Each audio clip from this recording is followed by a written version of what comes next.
வணக்கம் உழவன் மகடு நேயர்களே, ஈரோடு தமிழன்பன் அவர்களின் 8வது சீர், அதாவது வணக்கம் வள்ளுவ என்னும் கவிதை தொகுப்பில் இடம்பெற்றுள்ள 8வது சீர். பொதுவாகவே நமக்கு திருக்குறள் 7 சீர்களை உடையது என்று தெரியும். அப்படி இருக்கும் பொழுது ஏன் திருவள்ளுவர் 8வது சீரை வைக்க மறுத்தார் என்று ஒரு கற்பனையாக அவர் சில 7களை முன்னெடுத்து வைத்து 8வதாக இதை வைத்திருக்கலாமோ என்று சொல்லி ஒரு சுவைக்கும் விதமாக அமைந்த கவிதையை காண்போம் வாருங்கள். அதாவது உலகில் உள்ள முக்கியமான சில நிகழ்வுகள் எல்லாமே 7 என்ற எண்ணுடன் அமையும். அப்படி அமையும் பொழுது 8வது சீருக்கு அவர் ஏன் முக்கியத்துவம் தரலை அப்படின்றத இப்பொழுது நாம் பார்ப்போம். 8வது சீர் நம் பாடப்பகுதியில் தலைப்பு 7வது சுரம் கதவை இழுத்து மூடியதால் 8வது சுரம் ஏமாந்து திரும்பியிருக்கலாம்.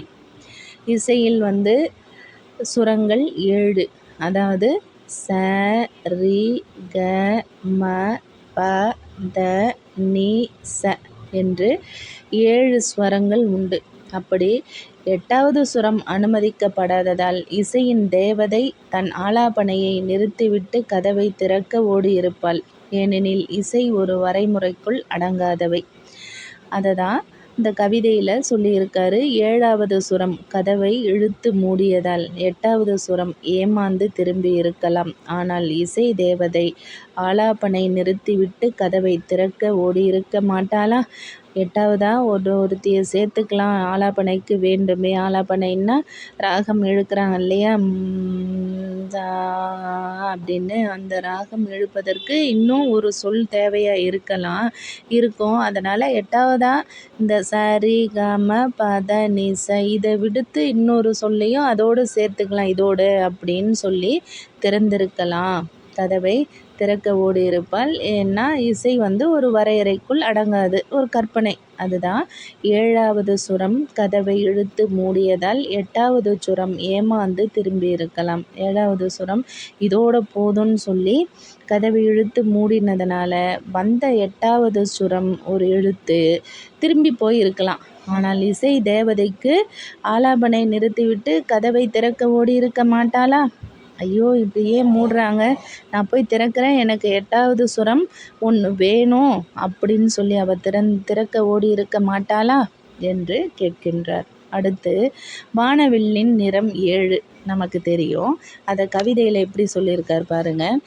7 வண்ண வில் எழுதி வைத்திருக்கலாம் வாசலில். 8வது வண்ணத்திற்கு இங்கு இடமில்லை.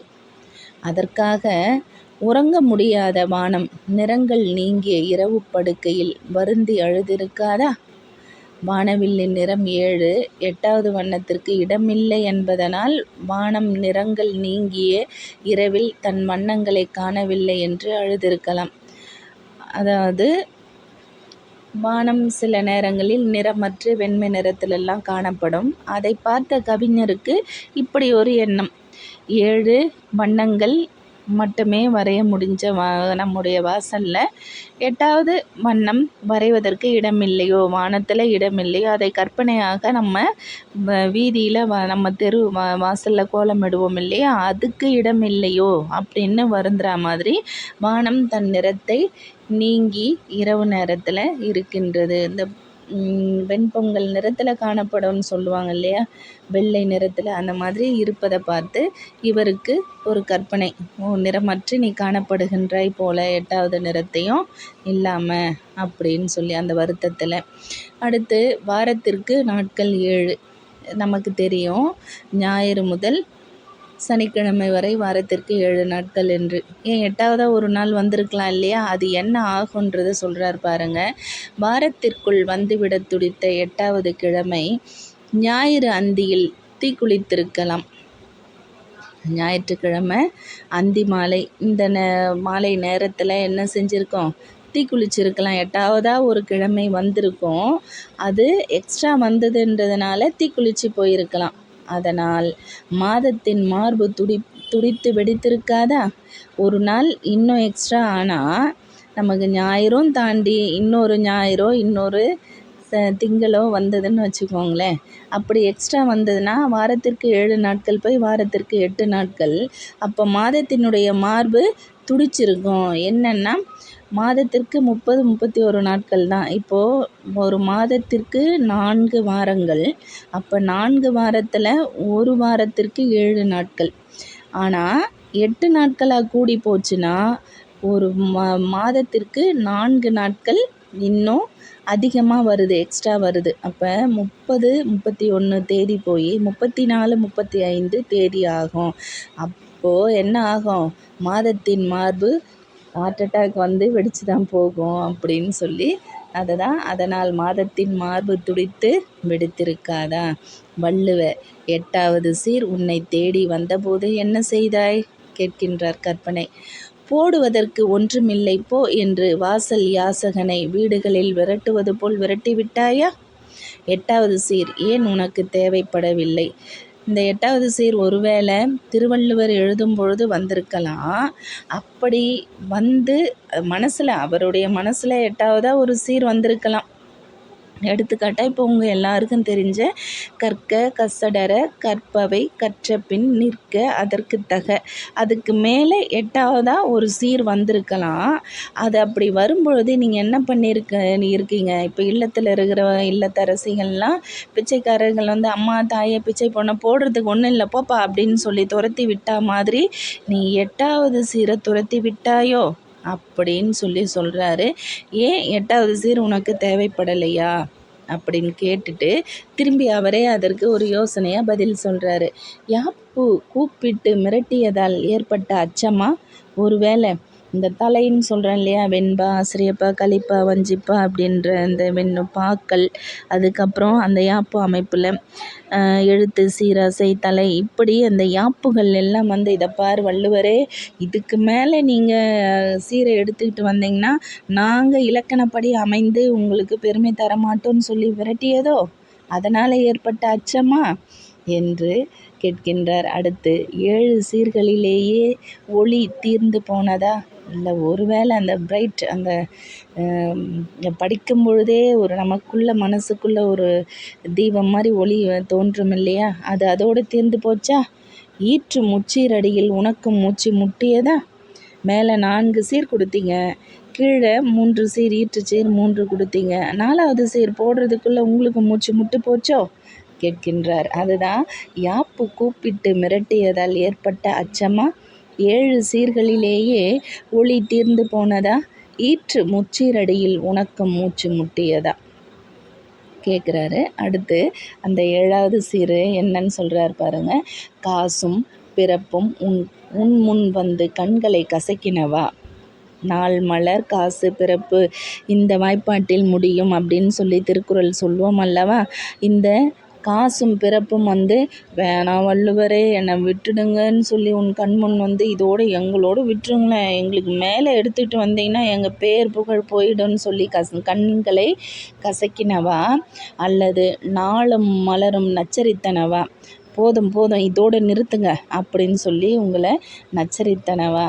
இல்லை, 8வது சீர்தான் அடுத்த குறளின் முதற் சீரா? இல்லை, நீங்கள் ஒரு அதிகாரத்திற்கு 10 குறள் வகுத்திருக்கீங்க இல்லையா, அதில் ஒவ்வொரு 7வது சீரினுடைய முடிவு அடுத்த குறள் தொடங்குது இல்லையா, அந்த தொடக்கத்தினுடைய சொல் தான் 8வது சீரா?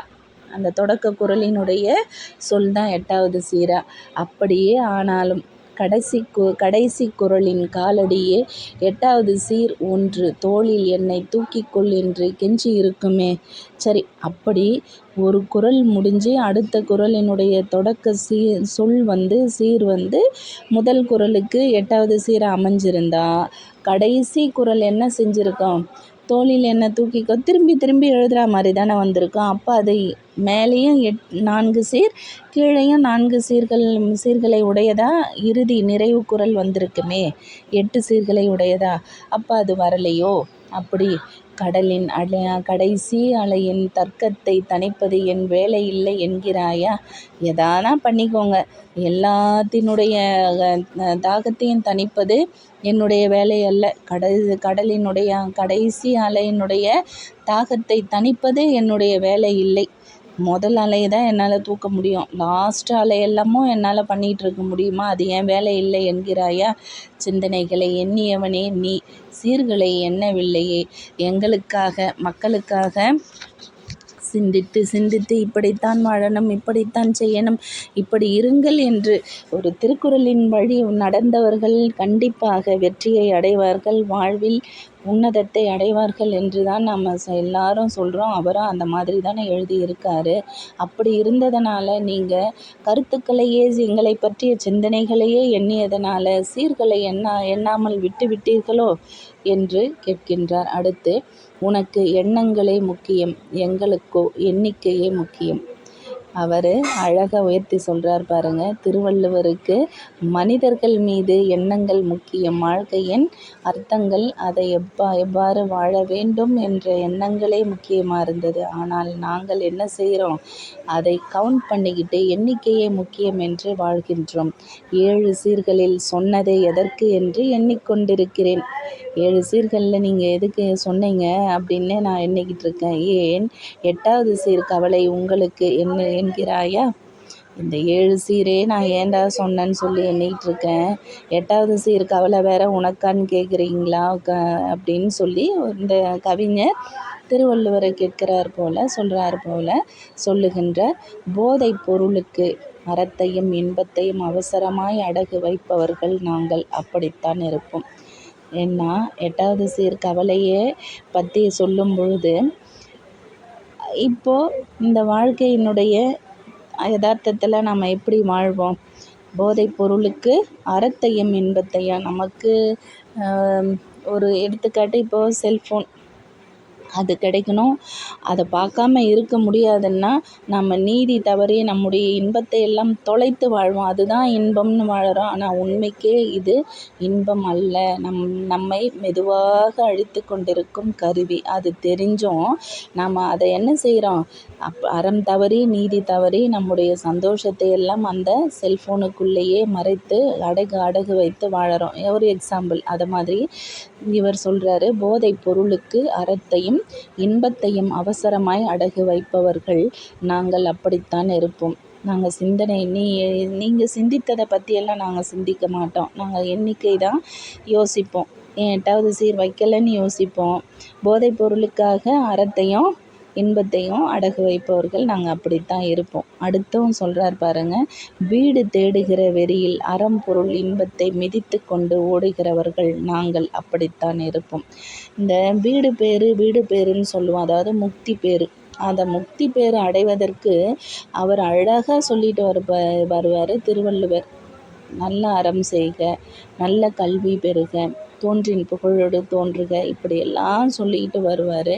இல்லறத்தில் இருந்தே நம்ம விருந்தோம்புதல் செய்யணும், அறம் செய்யணும், மற்ற கடமைகள்லாம் செய்தால் கண்டிப்பாக துறவறம் மேற்கொண்டு நாம் முக்தி அடையலாம் அப்படின்னு சொல்லியிருப்பார்.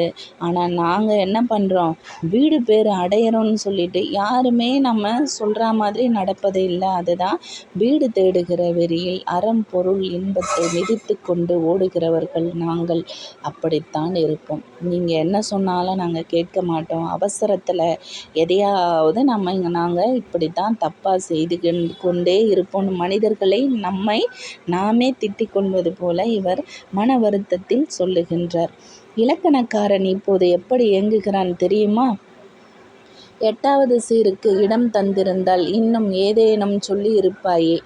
வாய்ப்புள்ளவன் அந்த ஒரு சீரில் குரல் கொடுத்தார். அதனால்தான் மதுரை மாவட்டம் திருப்பரங்குன்றத்திற்கு அருகில் விளாச்சேரி என்னும் கிராமத்தில் கதவு எண் 4219 2508 சதுர அடி பரப்பில் அமைந்துள்ள தமிழறிஞர் பரிதிமாற் கலைஞர் வாழ்ந்த இல்லத்தை அரசுடைமையாக்கி நினைவில்லமாக பராமரித்திட 16/11/2006 அன்று ஆணையிட்டு தனியார் பொறுப்பிலிருந்த அந்த இல்லத்தை கையகப்படுத்திட 1/12/2006 3,84,534 அனுமதிக்கப்பட்டு அந்த பழைய இல்லம் கழக அரசால் 7,90,000 ரூபாய் செலவில் புதுப்பிக்கப்பட்டு புதிய பொலிவுடன் நினைவில்லமாக்கப்பட்டு நினைவில்லத்தின் முகப்பில் பரிதிமாற் கலைஞர் அவர்களின் மார்பளவு சிலை ஒன்றும் நிறுவப்பட்டு 31/10/2007 அன்று பழமை மாறாமல் புதுப்பிக்கப்பட்ட பரிதிமாற் கலைஞரின் நினைவில்லத்தை திறந்து வைத்து வீட்டின் முன்பு அமைக்கப்பட்டுள்ள அவரது மார்பளவு வெண்கலச் சிலையை திறந்து வைத்து பின்னர் நினைவில்லத்தில் அவரது வரலாற்று குறிப்புகள், அரிய புகைப்படங்கள் ஆகியவற்றை பார்வையிட்டு அங்கு வைக்கப்பட்டிருந்த பார்வையாளர்கள் புத்தகத்தில் தமிழுக்குச் செம்மொழி தகுதி கோரி குரல் கொடுத்த முதல் தமிழன் பரிதிமாற் கலைஞர் புகழ் வாழ்க என நான் எழுதி கையெழுத்திட்டேன். அப்போ இதுவும் ஒரு 2 மதிப்பெண்ணாக இருக்கலாம். பார்த்துக்கோங்க. முதல்ல தமிழுக்கு செம்மொழி தகுதி கோரி குரல் கொடுத்தவர் விக்கோ சூரிய நாராயண சாஸ்திரி என்று அழைக்கப்படும் பரிதிமாற் கலைஞர். இதை யார் சொல்கிறாரு? முரசொலி இதழில் செம்மொழியாவதற்குரிய தகுதிகள் அப்படின்ற செம்மொழி வரலாற்றில் சில செப்பேடுகள் என்ற நூலில் கலைஞர் சொல்கிறாரு. இப்படி தமிழுக்கு செம்மொழி தகுதி கோரிய முதல் தமிழன் பரிதிமாற் கலைஞன் என்பதால் தான் கழக அரசு வேறு சில சிறப்புகளையும் அவருக்கு செய்திருக்கிறது. பரிதிமாற் கலைஞர் படைத்துள்ள நூல்கள் அனைத்தையும் அரசுடைமையாக்கி அவரது மரபுரிமையருக்கு 2/12/2006 அன்று 15 லட்ச ரூபாய் பரிவுத் தொகையாக வழங்கப்பட்டது. திராவிட முன்னேற்றக் கழக அரசின் கோரிக்கையை ஐக்கிய முற்போக்கு கூட்டணி அரசால் ஏற்கப்பட்டு 17/8/2007 அன்று பரிதிமாற் கலைஞர் நினைவு அஞ்சல் தலை வெளியிட்டது. 17/8/2007 அன்று பரிதிமாற் கலைஞர் நினைவு அஞ்சல் தலை. தமிழில் நாடக இலக்கண நூல் இல்லாத குறையை போக்க விரும்பி தமிழ், வடமொழி, ஆங்கிலம் ஆகிய மும்மொழிகளையும் ஆராய்ந்து நாடகவியல் என ஒரு நூல் எழுதி வெளியிட்டவர் பரிதிமாற் கலைஞர். அப்போ பரிதிமாற் கலைஞர் அஞ்சல் தலை 17/8/2007 அன்று வெளியிடப்பட்டது. அவர் நாடக, தமிழ், வடமொழி, ஆங்கிலம் ஆகிய மும்மொழிகளையும் ஆராய்ந்து நாடகவியல் என்னும் நூலை எழுதியவர் பரிதிமாற் கலைஞர். இதெல்லாம் 2 மதிப்பெண்களுக்கு. மீண்டும் நினைவுபடுத்திக்கோங்க. இவர் ஆசிரியராக பணியாற்றிய காலத்தில் சென்னை பல்கலைக்கழகம் தமிழ் மொழி உட்பட உள்நாட்டு மொழிகளை பாடப்பகுதியிலிருந்து நீக்கிட திட்டமிட்ட போது பரிதிமாற் கலைஞரும் திரு பூர்ணலிங்கம் பிள்ளையும் தமிழறிஞர்களின் வீடுதோறும் சென்று முயன்று பல்கலைக்கழகத்தின் திட்டத்தை தடுத்தனர். தமிழ் மொழி தொடர்ந்து பல்கலைக்கழக பாடமொழியாக நீடித்தது. தமிழ் மொழியை செம்மொழி என்று பிரகடனப்படுத்துவதற்கு அடித்தளம் அமைத்த பரிதிமாற் கலைஞர் 100 ஆண்டு கால மொழி உரிமை வரலாற்றை தொடங்கி வைத்த தமிழறிஞர். ஏறத்தாழ 33 ஆண்டுகள் மட்டுமே வாழ்ந்த அப்பெருமகனார் தமிழ் மொழி வரலாற்றில் நிலைத்த புகழைக் கொண்டுள்ளார். சூரிய நாராயண சாஸ்திரியார் எனும் பரிதிமாற் கலைஞர் அவர்கள் வடமொழியாளரின் ஏமாற்று வேலைகள் எப்படிப்பட்டவை என்பதை அவர்களது முகத்திரையை கிழித்து அணிந்திருந்த முகமூடியை கழற்றி அவர்களது வேஷத்தை வெளிச்சம் போட்டு காட்டியிருக்கின்றார்.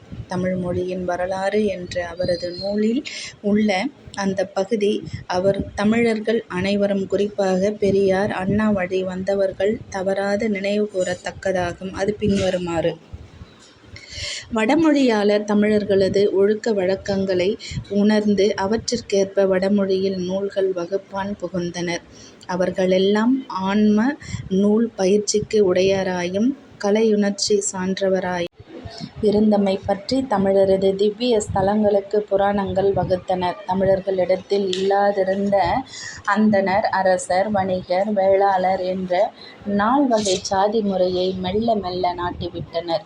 முற்படைப்பு அதனில் வேறாகிய முறைமைபோல் 4 வகைச் சாதியில் நாட்டில் நீர் நாட்டினீர் என்று ஆரியரை நோக்கி முழங்கும் கபிலர் அகவலையும் காண்க. இன்னும் அவர்தம் புத்தி நலங்காட்டி தமிழர்களிடம் அமைச்சர்களெனவும் மேலதிகார பிரபுக்களெனவும் அமைத்துக் கொண்டனர். தமிழர்களிடத்திருந்த பல அரிய விஷயங்களையும் மொழிபெயர்த்து தமிழர் அறியும் முன்னரே அவற்றை தாம் அறிந்தன போலவும் வடமொழியினின்றுமே தமிழிற்கு வடமொழியிலிருந்தே தமிழிற்கு அவை வந்தன போலவும் காட்டினர் என்று பரிதிமாற் கலைஞர் அவர்கள் 100 ஆண்டுகளுக்கு முன்னரே எடுத்துக்காட்டுகளுடன் இயம்பி இருப்பது பெரியார், அண்ணா எண்ண ஓட்டங்களை பிரதிபலிப்பதாக அமைந்திருக்கிறதல்லவா? அதனால்தான் சூரிய நாராயண சாஸ்திரியார் அவர்களை முதல் தமிழன் பரிதிமாற் கலைஞர் என்று அழைத்து அவர் புகழ் வாழ்க என்று எனது நெஞ்சத்து உணர்வு கலந்து வாயார வாழ்த்தி எழுதினேன். அன்புள்ள மு. கருணாநிதி என்று இந்த தமிழ் செம்மொழி வரலாற்றில் சில செப்பேடுகள் என்னும் தலைப்பில் முரசொலியில் வெளிவந்த இந்த கடிதத்தை நமக்கு பாடமாக அமைத்துள்ளார்கள். இதை தொடர்ந்து கண்டு கேட்டு சுவைத்து பயன்படுத்தி தேர்வில் நிறைய மதிப்பெண் பெற்று வெற்றி பெற வாழ்த்துகள். நன்றி, வணக்கம்.